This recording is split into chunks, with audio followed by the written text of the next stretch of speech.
Tonight, CNN learning there are talks underway with President Trump about inviting lawmakers from Pennsylvania to the White House as he wraps up tonight's meeting with Michigan Republicans. Now, that's a state that President-elect Biden won by more than 81,000 votes, almost double the margin President Trump won it by in 2016. Pennsylvania now faces a deadline to certify its results, and that is Monday. And a Republican state senator says they will allow Democrats to appoint electors. Okay, that's what should happen because Biden won the state. But then they don't rule out intervening. And the quote here is, if we were at the time when the Electoral College is going to meet and Pennsylvania's results haven't been certified and it's still challenged in court and there's no end to that, then possibly the legislature would have a role there. Of course, being challenged in court, it kind of opens the door here, just to be clear, right? There's been no victories for the Trump campaign in any court challenges thus far. So I want to go now to Pennsylvania's Lieutenant Governor John Fetterman. Lieutenant Governor, so when you hear that, do you have any concern about what's going to happen Monday? Okay, tell me why. No, I'm not concerned at all. Like, look, the bottom line is that Jake Corman is I like Jake, and I appreciate the line that he has to walk between actual governance as the upcoming pro tem president of the Senate, and striking a balance with the lunatic fringe / death cult wing of the party as well too, and that's just a nod to that faction. And the bottom line is this: they can clap their Tinkerbell all they want, they can go visit the White House, but it's not going to change the music because everybody, and I mean everyone from the president all down, knows how this movie's going to end.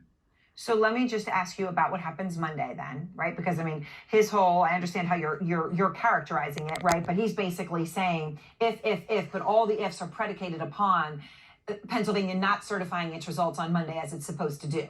Is there any question in your mind that Pennsylvania will not certify its results on Monday with Joe Biden as the winner?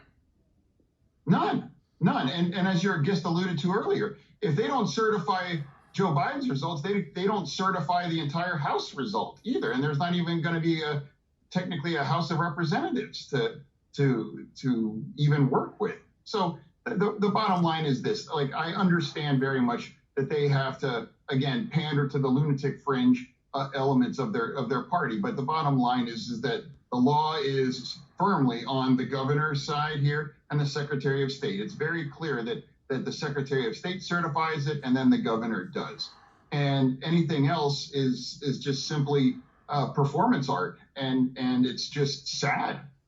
So what do you make of the statement we got out of Michigan, right? Where they say these are simple truths, right? The people who win the elections win the electoral votes, and that's just the way it goes, and nobody should be intimidated, and very thinly veiled. And that statement, as the reporter who's been covering those gentlemen in Michigan for 10 years said, came a minute after they left their meeting with the President of the United States, right? So they knew what they were going to say going in. They took the meeting, and then they said it. They didn't rethink it or waver.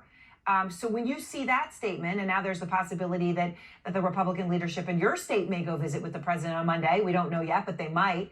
Do you think they'll do the same? Who cares? I mean, go, dude, have a good time. But it's not going to change anything. And they really need to be careful, too, because my understanding is there's a flare up of COVID in the House right now. So I don't see that being a happy ending. But it's their story.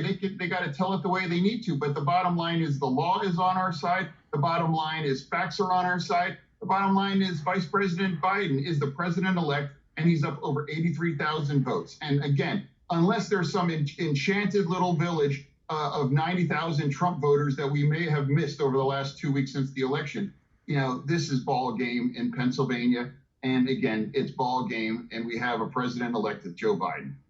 Lieutenant Governor, thank you very much. I appreciate your time. Thank you.